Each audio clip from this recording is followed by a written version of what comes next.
views expressed on this program are those of the hosts, guests, and callers, and are not necessarily those of this station, its management, or other advertisers.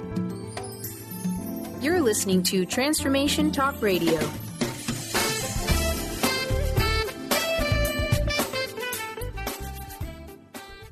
Hi, welcome. This is Dr. John DeMartini. This is one of the most amazing and inspiring shows that you can listen into. If you want to be on the edge of your seats, if you want to open up your heart, if you want to expand your mind, and you want to meet incredible people, stay tuned because you're just about to experience a transformative radio show that will change your life. And you're listening to the Dr. Pat Show that's coming up right next. The following audio is via a Skype call. Welcome to the Dr. Pat Show. Talk radio to thrive by. Powerful, inspiring, and coming to you live, bringing you stories of people like you and me, busting through and living life full out. Get ready to dare to wonder what your life would be like if you knew you could not fail. Wow. Hey, everybody. It is so great to be back with you. We just had a little break in between the shows right there. This is the Dr. Pat Show. I'm Dr. Pat, and we are on Transformation Talk Radio. We're also on transformationradio.fm. And, you know, what is it that's going on right now? What's going on is, as we've said before, and boy, I heard this again this weekend.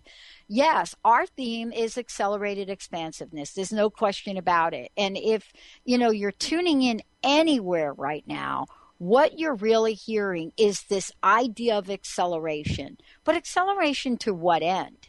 You know, Tara-jenelle Walsch is joining me here today, and we're talking about soul courage. Now, many folks out there might be thinking to yourself, well, wait a minute. What do you mean, Pat? What do you mean accelerating? You know, is that like what? Do you want me to run faster on my treadmill? What do you want me to do? 0 to 120 on the highway? No, that's not what we're talking about. Talking about an energy, talking about how it is that people like Tara write a book called Soul Courage. Watch what happens. In this day and age, exactly right now, this time frame, right here today, right now, writes the book, shows up to talk about it in a way that so is in line with the guided intention of the universe right now. And if you're not really believing in what we're saying, today, as with every day on the show, you're going to get to try it on. So for those of you, let me just tell you a little bit about Tara-jenelle Walsch, founder and spirit behind Soul Break Greeting Card Company. But more than that, she is the author of this fabulous, fabulous book. And what is it about this book that I like? I'll tell you in a minute. It is the book that does not hide what actually goes on in our lives. There's some truth about this. When someone is able to come out and talk about willingness and vulnerability in the same book. And how do we get to that place where we truly understand that courage is not simply a word we get to talk about for people that are jumping out of airplanes or maybe even people that are doing something extraordinary.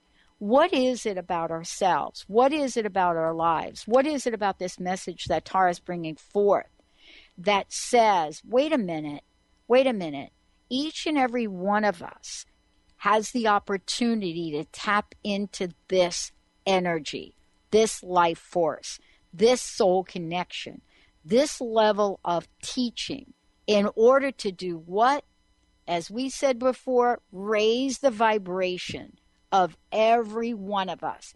And for us here in the show, it is an acceleration of that level of consciousness.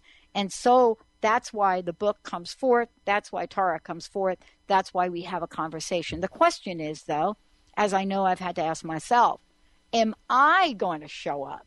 Am I going to suit up? Am I going to take what's said here and the lessons that are in front of me and create the life I want? Let's find out. Tara, welcome to the show. It's great to have you here. Hi. Thank you. What a great intro. Are you going to show up? Yeah, every day we have to ask ourselves that, huh? Every day I do. And you know what happens? Maybe we can start with this part of the conversation. On the days that I don't ask myself, am I going to show up? I'm not sure that I do. I would love to talk about this because, there's a lot of confusion about how the soul operates and how actually active one can be in their lives. And so Soul Courage is a book that asks a number of different questions. But let's start out with the first one, right? Do we actually get to choose a direction of our life, or is it already predetermined? And some people think by the soul. Welcome to the show. It's great to have you here. I was going to get right to the conversation. Okay? She's diving right in. I love it. Right. Everyone has a different opinion about it. I personally think that we create our lives. I don't think that we're predestined. That would almost be a little dismal, even if we were predestined to be, rich or famous or everlastingly happy. It would just be no fun. And part of our journey, I believe, is moving and grooving and finding our way and creating and becoming and owning and just experiencing and expressing who we are. So absolutely, I believe that we created. Yeah, I'm with you on that. And, here's what I want to just, start talking about. We're talking about soul courage. The question I think that has come to me in my own life is, am I really willing to step out in a way that's courageous? And I'd love for you to talk about it, in this way, because you talk about this in a number of different places. And what I mean, some days for me in my life, and I've had a few ups and a few downs, kind of like your dad a little bit, homeless at 17. And sometimes courage was standing in the Port Authority and asking people for change, right? Mm-hmm. Right. Courage is not the same for everyone, is it? No, absolutely not. Right. Can you talk about what soul courage had to emerge for you to step out into the world? I'm sorry, like what soul courage had to emerge? I'm misunderstanding the question. Yeah. How did courage show up for you in being who you are? Oh my goodness. Well, I went through a big downfall. I suppose a lot of people go through downfalls, and some of them are larger than others. And sometimes it doesn't take a downfall at all. Sometimes people just click in, and that's awesome. But I went through a deep depression, and I had an eating disorder for years on end. And when I was actually admitted to the hospital, and when I was released, I had the experience of feeling, I hate to say reborn because that's related to Christianity, but when you go to a movie theater and you're in the theater for 2 or 3 hours, if it's a real long one, and you step out in the middle of the day especially, and it's like surreal. It's like bright out and light out, and you were just plucked out of put into a whole different reality. It felt like that for me. I was so raw, and my emotions were so viable, so there, that I just began to see things and feel things in a whole new way, almost like for the first time.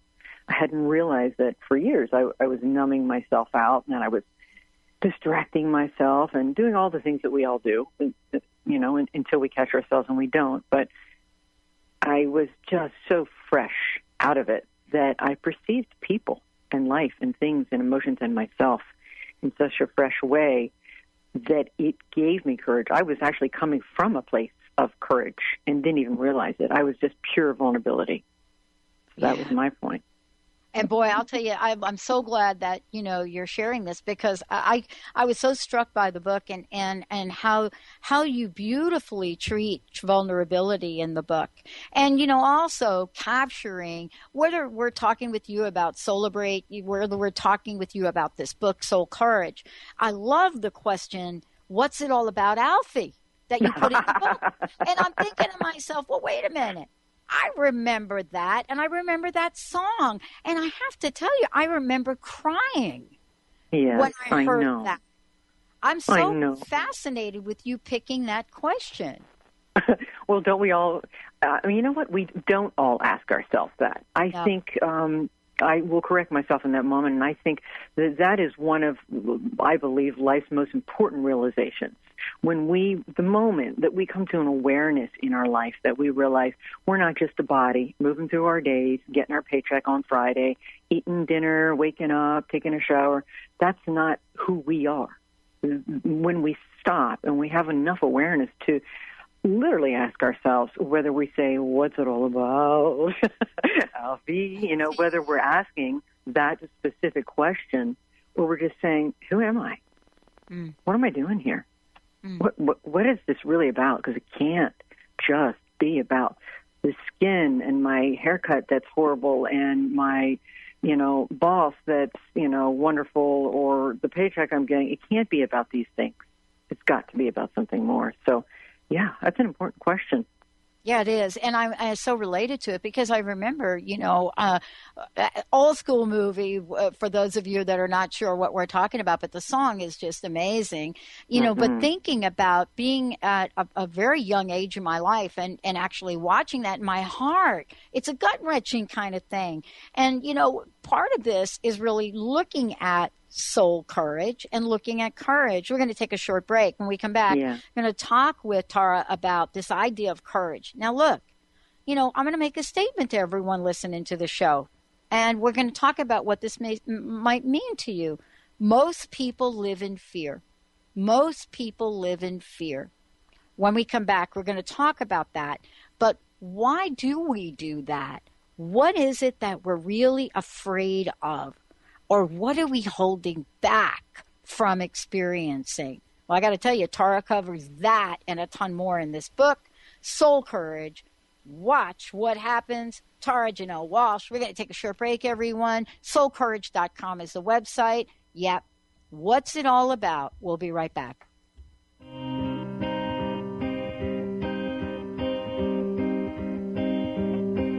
You and me, we used to be together, every day together, always.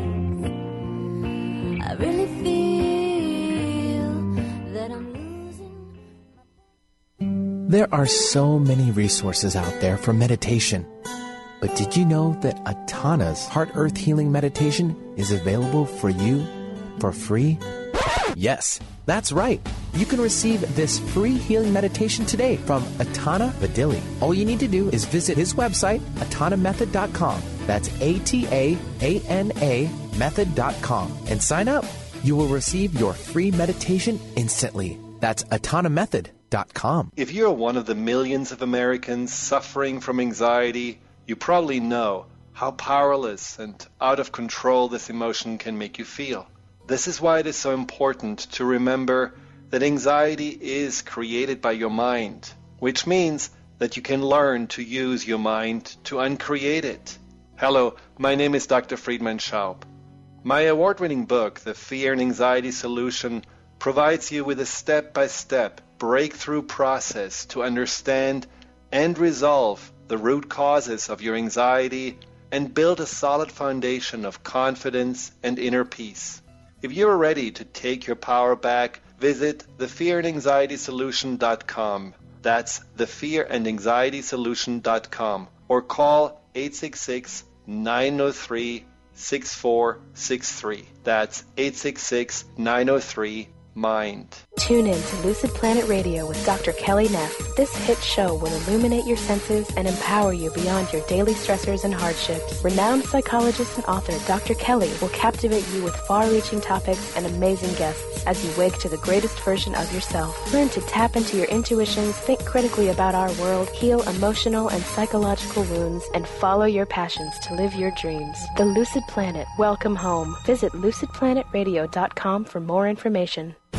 Are you ready for a game changer? Sarah Westall is bringing you Business Game Changers Radio. Sarah brings you leading experts, visionaries, and newsmakers who provide the best commentary on big issues and cutting-edge innovations. Sarah's 20 years as a business executive will help you think like an entrepreneur with expertise, energy, and attitude. Tune in to Business Game Changers Mondays at noon Pacific, 3 Eastern on TransformationTalkRadio.com.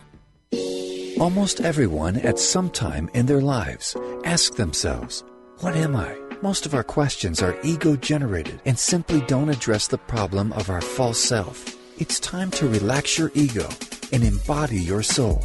Dr. Dan Cohen, neurologist, inventor, and author, has created tools to awaken, a new way to transform from who you thought you were into what you truly are. Visit toolstoawaken.com today.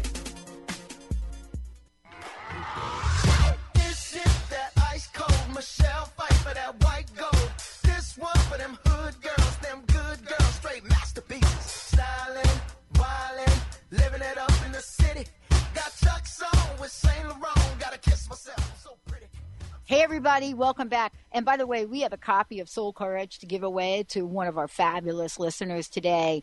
Really a great book. What Tara does in this book is she takes us on a journey. And I said this to her during the show.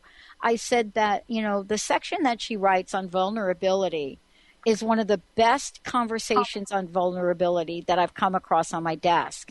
And the reason is that for me, as I read this, you get an experience about vulnerability, not just something out of the academic world about it, but also she ties together in the conversation some very important things. And I was a little bit, struck to see intuition in this section. But listen, when you can talk about vulnerability as a gift, as intuitive, or having an intuitive nature, as having a part of the ego, as having a part of authenticity, having a part trust. Now what you've got is a very big conversation about how to change our lives. Tara, thank you for joining me here today. I really do believe this is one of, I've heard these things talked about before, so let me just say that. But I can't remember having them discussed under the guise of vulnerability. And you say vulnerability is freedom. Vulnerability is the way. And I'm so interested about how you came to that. It absolutely is the way. I mean, have you ever noticed yourself, let's just take, for instance, or anyone who's listening, that the more vulnerable they are, even if they feel that they're embarrassed in the moment, they're so vulnerable, that it undeniably makes the connection with them in another person, or if no one else is around, they feel more connected to themselves, or if they're out in nature and they're just crying, they feel more connected to nature or God or the divine or, whatever their belief system is. That vulnerability is, I believe, almost as though we are unveiling to our true selves. It's like we are right there with the truth of everything. And doesn't mean being vulnerable, I don't believe, means that we're wearing our heart on our sleeve and every minute we're sniveling away and crying and we're telling everyone every single thing and just being a complete open case. But in the same sense, we're unveiling. We are there. We're real. We're present with ourselves and with everything around us and everyone around us. And I love that you talked about this and you said, wait a minute, this is not, vulnerability doesn't mean that we break down every 5 minutes and lose it. But you do say, I think, that, it means that, we are to be emotionally accessible. Yeah. Right? Yeah. And that in itself is a challenge in the world we live in these days. What does that mean, emotionally accessible, from the way you're talking about this in terms of soul courage? Because I tell you, being emotionally accessible, it really is an act of courage. It is. And for me, being emotionally accessible means not only allowing others to access our emotions, but first and foremost, allowing ourselves to access our emotions. And we're taking the book way out of context. I speak earlier about feeling, and that being one of the first sacred, the sacred formula, the first part that I believe helps to activate courage by allowing ourselves to feel, and not only giving ourselves permission, but doing it with intention, whatever we're feeling. Sometimes it's hard for people to feel pain. Sometimes it's just as difficult to feel joy. Have you ever noticed that? When something happens, we're so scared it's going to go away that we're like, yo, that's great. We're scared to just jump up and down like we did when we were little. So being vulnerable and emotionally accessible not only with other people, golly, wait till we get to that point, but first with ourselves, to be able to tap into and feel our emotions and to be able to express them, to surrender into the expression of them. And when we are that with ourselves, when other people are around, they can sense it, because we're also, guess what, we're energetically accessible. We don't have that wall around us, that cloak. We're available. We're present. So the world and people gravitate towards that. They can feel that. And not in a way, not in like a way that you're courageous, that you're walking around with your head up high and you're so courageous that it's doing the opposite, pushing people away, in a way that it's open and freeing and available. You know, does that make sense? Yeah, it does. I think you talk about something really interesting here.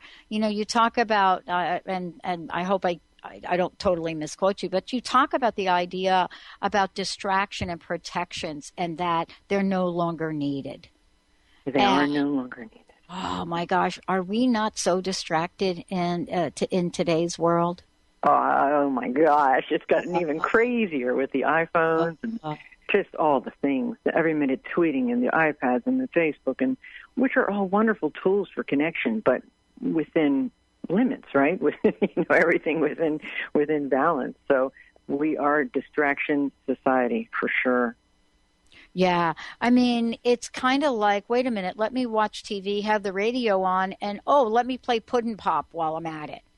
Right, exactly. And I'm sitting next to a family member at the same time, right? Yeah, and then you're getting texted and this and that. And then, how can we expect ourselves to feel what we're genuinely feeling?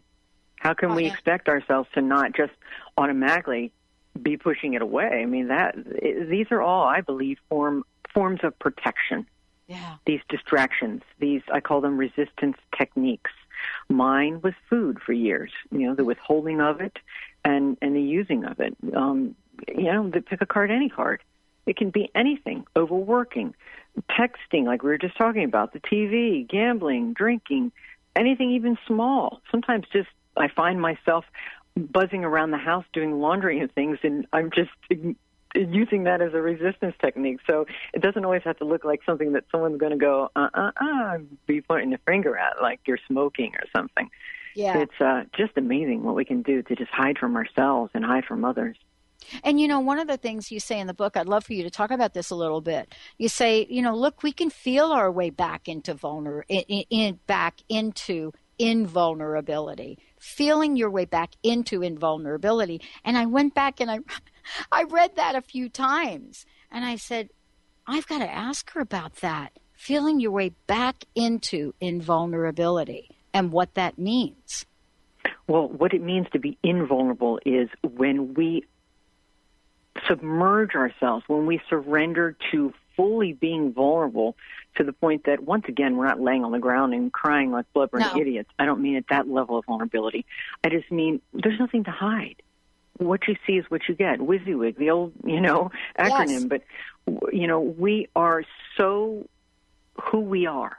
We're so in ourselves and so loyal and so present and so true with ourselves, and that we're so vulnerable that we're no longer vulnerable. Because when we're that true with ourselves, how can you then label it being vulnerable? We're not. We're invulnerable. We're actually, nothing can get to us.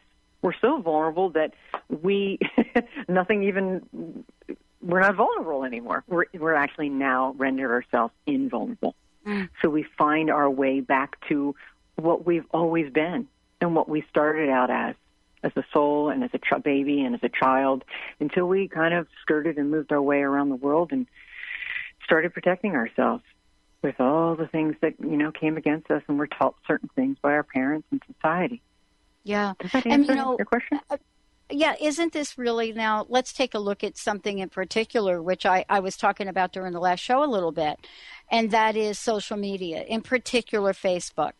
I'm not even referencing the level or the degree of addiction that we have right now around this, but just this idea of loneliness and longing as it is being played out in the world of social media, and calling that connection.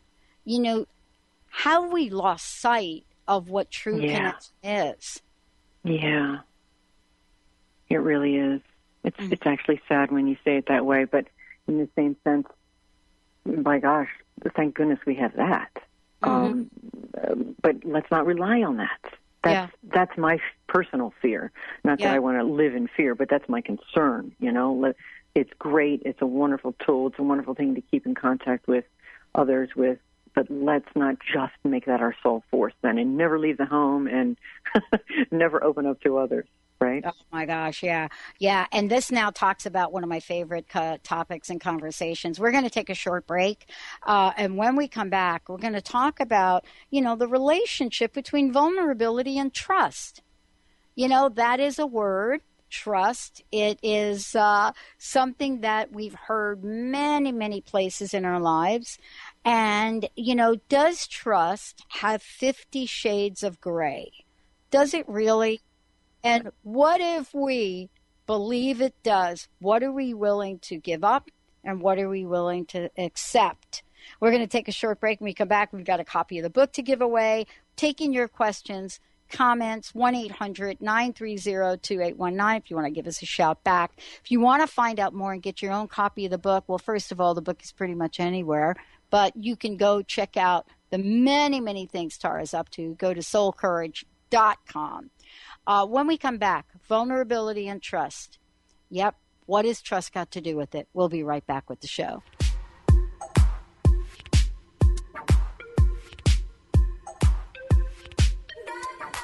You lift my heart up when the rest of me is down.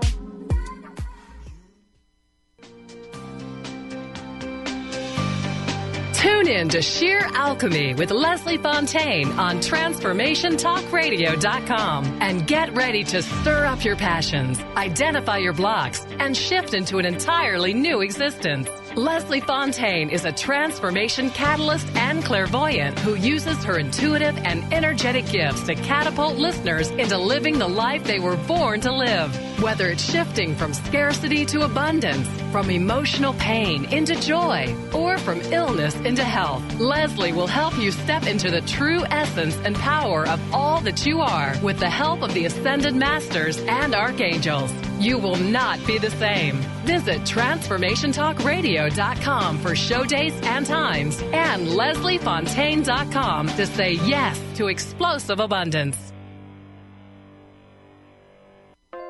Naturopathic doctor, founder of the Martha's Vineyard Holistic Retreat, and author of the New York Times bestseller 21 Pounds in 21 Days, Dr. Ronnie DeLuce has helped tens of thousands of people, including celebrities and athletes, with her message of lifestyle change. Now Dr. Ronnie DeLuce wants to help you. You too can be saved. Email Dr. Ronnie DeLuce at info@RonnieDeLuceOnRadio.com and visit mvholisticretreat.com. Dr. Ronnie DeLuce, your partner in wellness.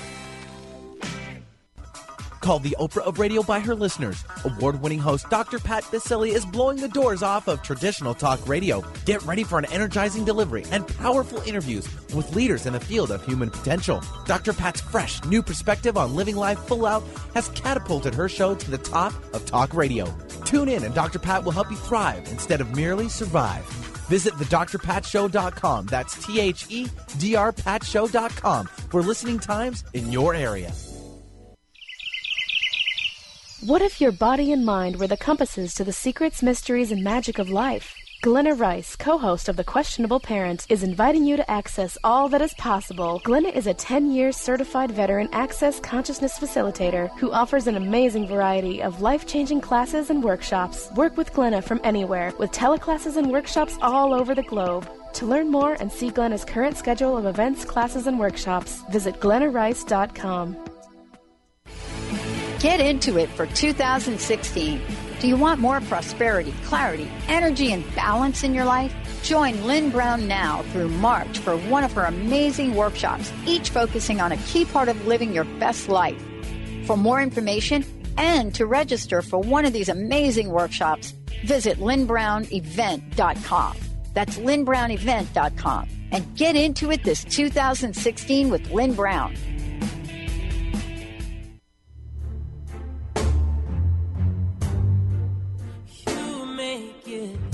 Like it's magic, oh yeah. 'Cause I see nobody nobody but you. Wow. Hey, everybody. Welcome back. So great to have you all tuning us in, turning us on. As I said before, I am so thrilled to have Tara-jenelle Walsch joining me here today. And for those of you out there, the book is Soul Courage. Watch what happens. You can find out more. You can go to the website, soulcourage.com. Find out more about Tara. Get yourself a copy of the book. Right now, what I'd love to be able to do is I would love to be able to give a copy of the book away. 1-800-930-2819. 1-800-930-2819. Within this book, what Tara talks about is she takes us on a journey of, who we are, why, there are things going on that are bigger than what we might think.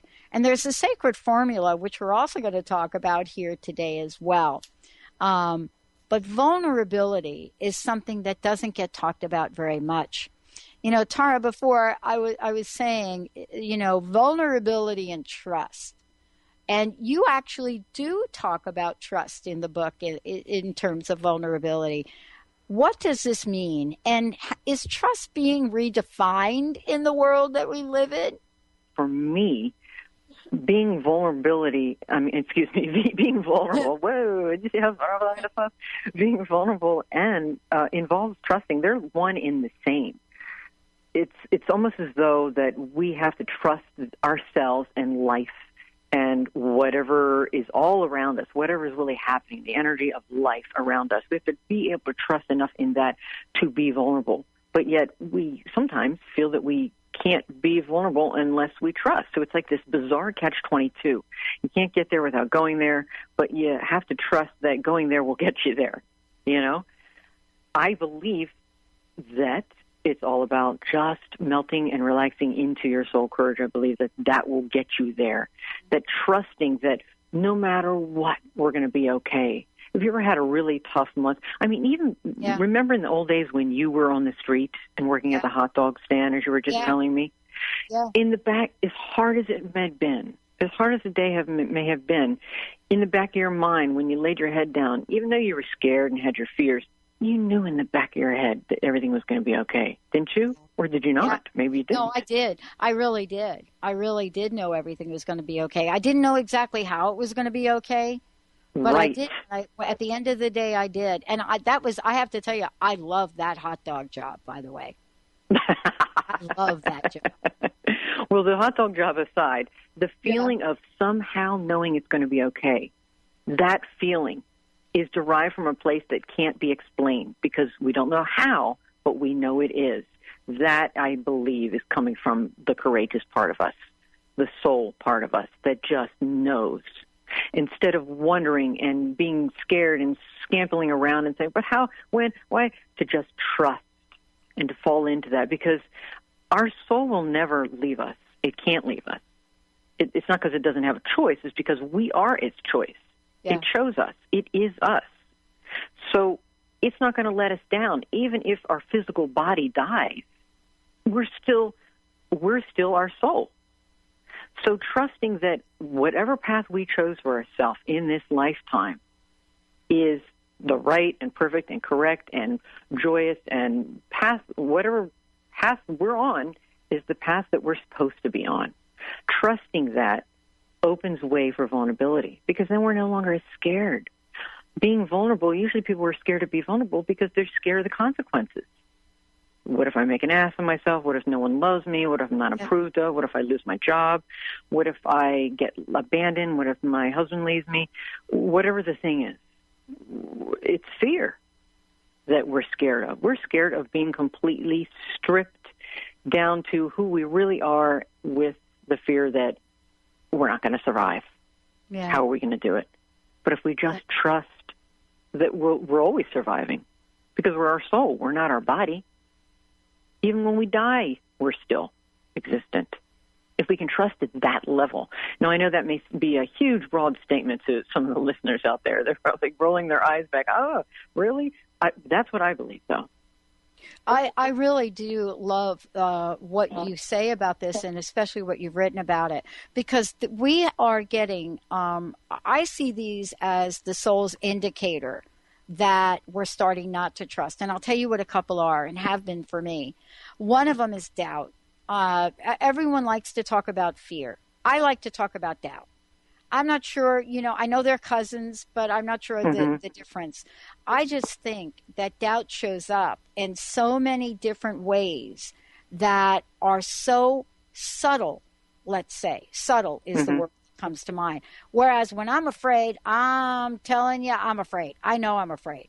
I'm like, oopsie, I'm going to get ready to run to the bathroom and lose my lunch, right? I'm afraid. But doubt, it is equally as distracting. And I'm going to use the term you use in the book.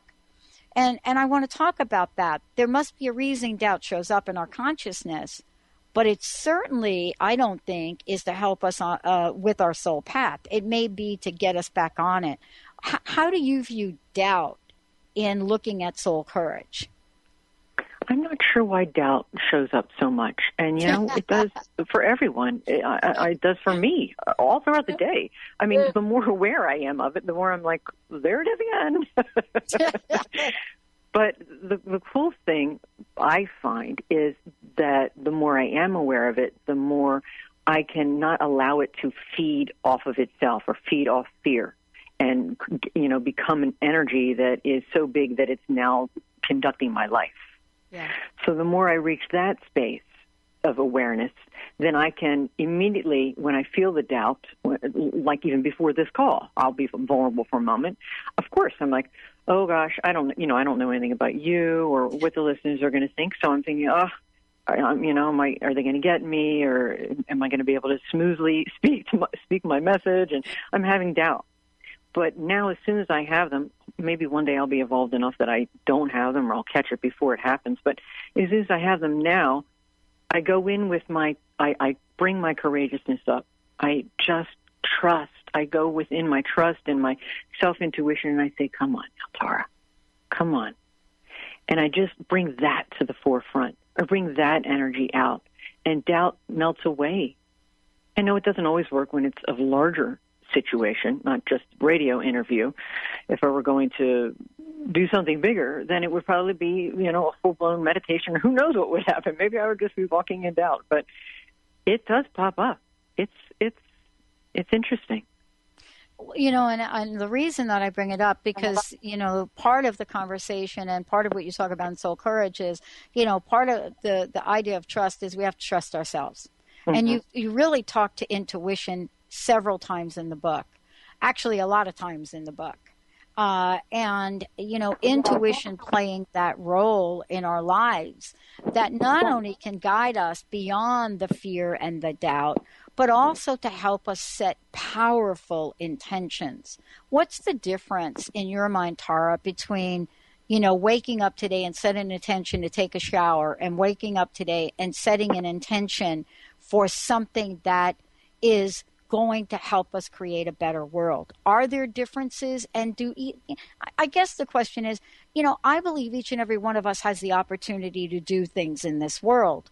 Just sometimes there are some people that are way out there more than others. But does our soul enable each of us to have the same bigness, let's say? I believe it does.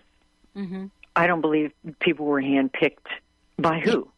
Because I don't believe that there's a one big God up there, behind the curtain saying, okay, I'm the almighty powerful one, and I will make Tara-jenelle Walsch wonderful, but I won't make Billy, Michael, whatever, that's not an even playing field, that's not love. So I believe that's where courage comes in, though, right? Because we all have it. We're all born with it. But there's a difference between having courage and being courageous. It's like everyone has talents, but not everyone uses them. It's like courage is something we just have when we're born, and we exercise it a little when we're young. But it's in hibernation most of the time. But when we activate it, when we step into it, then we become courageous and we own it. Yeah. I want to talk about something that I grew up with as a kid in the streets of New York. And, it's a game. It's a game. And I remember playing this game as a kid, and you refer to it in the book when you're talking about ambivalence. And it's the red light, green light thing. You played it? Oh, I'm so glad, someone. Do you remember that game? Red light, green light. And I was just reading this, and I'm saying ambivalence. And, ambivalence really has an energy of its own, doesn't it? Absolutely. Absolutely. Oh, yeah, I struggle with that one. I got to admit, I really do.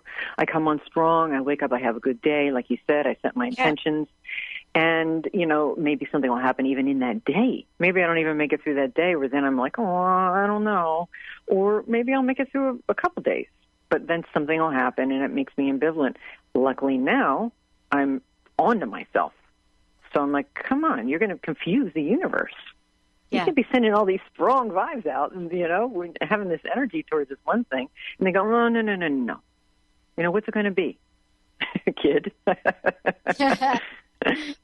Yeah. I mean, this is really, when I think about this, and, I really love being able to read your book and read how you lay these out and take us on a journey in this way.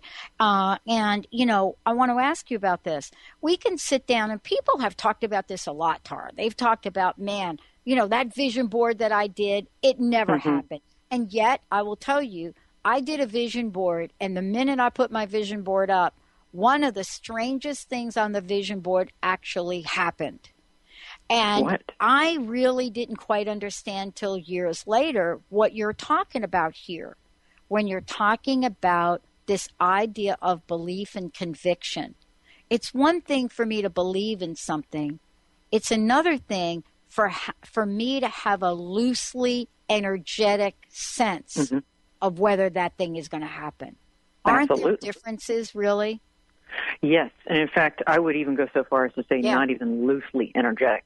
When we believe in something, it's like, yeah, I believe in that. And maybe I'm downing it a little bit. Maybe we even feel more like, yes, I wholeheartely believe in that. And we paste up these pictures of ourselves, a size 0 with wedding rings on ourselves and babies or whatever our vision board is. I've just exposed mine. But it's one thing to believe that we are capable of something or believe in anything, and then it's another thing to have the energy behind it and to believe in it with conviction, because life's about energy. We're all energy. Everything's energy, as we all know. And as we all know, like attracts like. So when we have conviction, it's almost like having a car. Well, maybe that's not a good analogy. I was saying versus having a car with gas in it and actually being able to drive it. It's going somewhere now, right? Yeah. So the energy behind it is actually making our beliefs go somewhere and manifest into what it is that we believe, what it is we want to manifest into. Or it's not. Or we have ambivalent energy, and it's just kind of hanging out right there in the middle, and it's idle. It all depends on what our energy is behind it. Oh, and this is really part of the conversation. I want to just let folks know I'd love to give a copy of the book away right now, 1-800-930-2819. And let's do it to the first caller. I'd love to have our first caller receive a copy of the book. Benny is waiting by 1-800-930-2819. Tara, I want to get back to talking about this idea of belief. I call it conviction. And then that conviction leads to a knowing, right? And, for me, and I've shared this story a lot, I mean, I didn't sit down 13 years ago and say I was going to do a positive talk radio show about, consciousness. I didn't really do that. But I did want to help people live life full out. This is what showed up. How can we determine how the things and the events that show up in our lives are indicators that we're on the path or not on the path? What have we discovered in that world? How do we get to be able to follow soul's direction? Well, you may not like this answer, but this is the first thing that's coming to me. Yeah. And this answer actually disappoints me too. Yeah.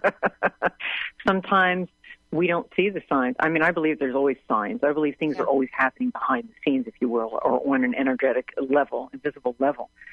But I don't think that we can live our life waiting for the next sign and waiting to see, and then it's like this, breadcrumb thing that we follow, like a maze. I believe that's where trust comes in, and that's where we need to step into really being courageous, trusting even when. I mean, how many nights I've cried, not knowing, talk about you not knowing that you were going to do the show, me not knowing anything. I mean, I went to college and I'm a smart gal and all that, but what am I going to do? And am I going to be alone? And all these fears, and nothing's happening. I mean, or we could take it down to a superficial notch and say you're going to the gym, every day for 2 weeks and you haven't lost nothing's changed. And you're like, what the heck? You've got to just keep going. And that's what conviction is. You've got to just keep believing, not necessarily with the gym. I mean, on a deeper level in your life with your beliefs and your goals and dreams without needing the proof. That's really sending the signal up and aligning your energy with trust and with, I got this. I believe that I'll be safe, and it allows for everything to open up. Your vulnerability, it just opens the gate to everything. But it's got to be courageous to do that. It takes soul courage, for sure. I believe. In the book, you talk about, connecting, and you talk about sacred formula. And I think this is perhaps, the part that if we could just remember what you're sharing about socializing in the book, if we can remember that there are ways for us to practice on a regular basis, that after a while, this may even become like breathing. Can you share a little bit about what socializing is and how it does then help us to be in that place of soulful intention on a regular basis? Yeah, sure. Well, what's that? Yeah, great. So socializing is the third part of what I call the sacred formula. And I call it the sacred formula because on my way to, it's something that I discovered, a process I discovered to use that helps me to activate my courage into courageousness. So like I was saying before, everyone has courage. I believe everyone has soul courage. It's just a matter of activating it into courageousness, not letting it sit idle inside of us. And what I found that helped me to do that was to fully feel, as I was saying a few minutes ago, whatever it is that we're feeling. And then to take it a step further and express those feelings in some way. It doesn't even have to be verbal, but just to have an expression of it, to release it. Because feelings and emotions are energy. So to let them out. And by doing this, we're intentionally connecting. We're intentionally connecting with ourselves and with the universe or God or whatever you believe in, and with others, if we're actually speaking with others in that moment that we're expressing. And so the sacred formula is feel, express, connect. Now, I took those three words, the feel, express, connect, and I put soul words on them because that's the kind of girl that I am. I'm clever and like to make things fun so that I can understand them, and it just makes the process a little bit more, feasible. So I call feel, express, connect. I then termed feel solitude, going and having some solitude with ourselves, and doesn't mean having to go away. We can have solitude right now while we're on this interview, just within us. And express, I termed soul render, and connect, I termed socialize.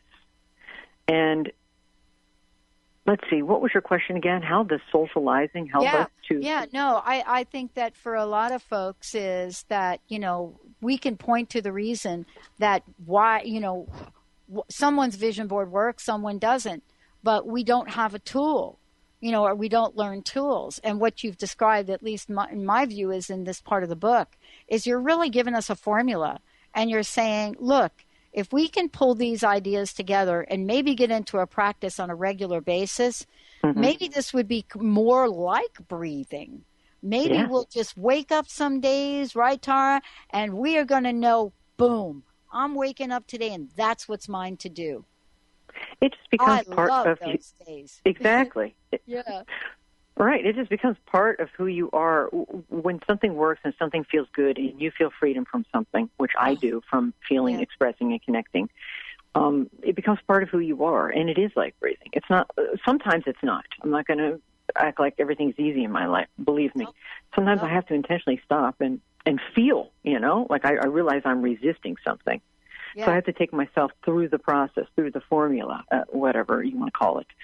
But invariably, I get to the socializing aspect. Invariably, I get to the aspect where I feel connected, feel one with even when I'm alone, I somehow feel one with everyone. Like, I get it. Just have this deeper knowing. Like we were saying a minute ago, it moves from believing to knowing. I just now know in the depths of myself. Yeah. I mean, this is now, let's kind of, loop back to what we were talking about, fear and doubt. Because if we're in a place of knowing, I learned a couple things along the way from, the folks that I got to chat with over this period of time, this 13-year period. Mm-hmm. And one of them was this idea, and you talk about it in the book, gratitude and fear cannot coexist. Now, somebody said that to me. I don't remember who said it, but I never forgot it. Mm-hmm. And when I thought about it, and I thought about gratitude and the energy of it, especially in reading where you put it in the book, Soul Courage, mm-hmm. I thought, my gosh, if I can be in gratitude and see the gift in many, many things that show up, even my vulnerability, mm-hmm. wow, how much easier would it be to face myself? Yeah. But you know what? It's almost sad that you said face myself. Because we look at it that way now. Yes, we do. We look at it as though because it's scary. So we look at it as facing ourselves versus visiting, living with our true selves. Yeah. So, yeah. Yeah. I mean, let's you and I be, we were talking about this during the break. And mm-hmm. one of the things I'm really clear about is that, the economy looks like it's picking up. Yeah, it's not what it was 4 or 5 years ago.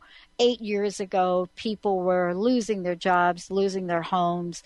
My head is not in the ground. I may do a positive talk radio show, but my head is not in the ground about the level of healing that really is right in front of us today. Healing at many, many levels.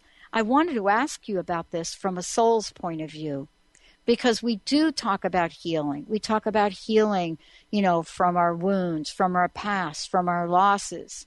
And I wanted to ask you, does the soul get wounded? I don't believe it does. I think that's our perception of it. Ego. I think that's our emotions. That's me. I don't claim to be a soulologist. But I, in fact, I'll go one step further and say that our, if I may be so bold, and mm-hmm. say that our soul probably chooses certain things. Remember how you and I were discussing on the break how I was saying I chose my father at a soul level. Yeah. Well, I don't get to just pick and choose a few things. All right, Tara, you can choose your parents, and you can't choose that, and you can choose. I believe we're choosing everything. Yeah. And that's why the soul can't get wounded. It's giving us an opportunity to grow. It knows. It knows what's going to take us to this place to be able to feel that and to experience that. And because it knows everything conceptually is my thought about it. That the soul knows everything conceptually, that it came into the human body so that it can feel it, it can experience it on a physical level. So it's taking us through things that, and we forget this. We think that we are our body. So we get all caught up in the dramas, myself included. Yeah. And but that's part of it. If we didn't get caught up in it, then we would just be back into the conceptual form. We wouldn't be able to feel it. So that's a wonderful thing that we get to feel it. We get caught up in it, we feel it, and we express it through tears. I'm specifically relating to what you were saying, about going through the woes and so much. But that is part of it. That's why I don't believe in, and I know this is completely not what you were discussing, but it is one and the same. I don't believe in the idea of forgiveness, mm-hmm. as blasphemous as that sounds, because I believe that at a soul level that we co-created with individuals to do things. do this. You leave me, I'll be hurt, but then ultimately that will make me stronger, and then I'll end up moving, and then I'll write this book, and then I'll step into, I'll unveil my true self, and I'll feel this pure freedom, and I'll support others in doing it. So who am I to sit there and blame someone for hurting me and leaving me, and then to turn around and say, oh, I forgive you? What? Yeah. It doesn't make sense to me. I believe we chose the whole route. I believe we're smarter than that our soul knows what it's up to. Yeah, so, and I love it. I mean, Tara, what a great conversation. And I so really, I acknowledge what you just said, because when I look at my life, I've looked at all the losses I've had. I've lost, I can't even begin to go into it. I will tell you this, I have ended up better off and in a better place and in stronger and with more tools for life. So thank you for saying that. Thank you so much for today. Personal message, what would you like to leave us with? And thank you. Oh, my goodness, the personal message. Gosh, if I could just say, be courageous. It will never let you down. I love it. Let you down, because the very activation of it connects you, forms a connection. Thank you so much. Tara-jenelle, Walsch, everybody. We'll see you next time. Oh, I beg and please, singing, come out of things unsaid. Shouldn't I pull off my head and a trouble that can be named. The preceding audio was via a Skype call.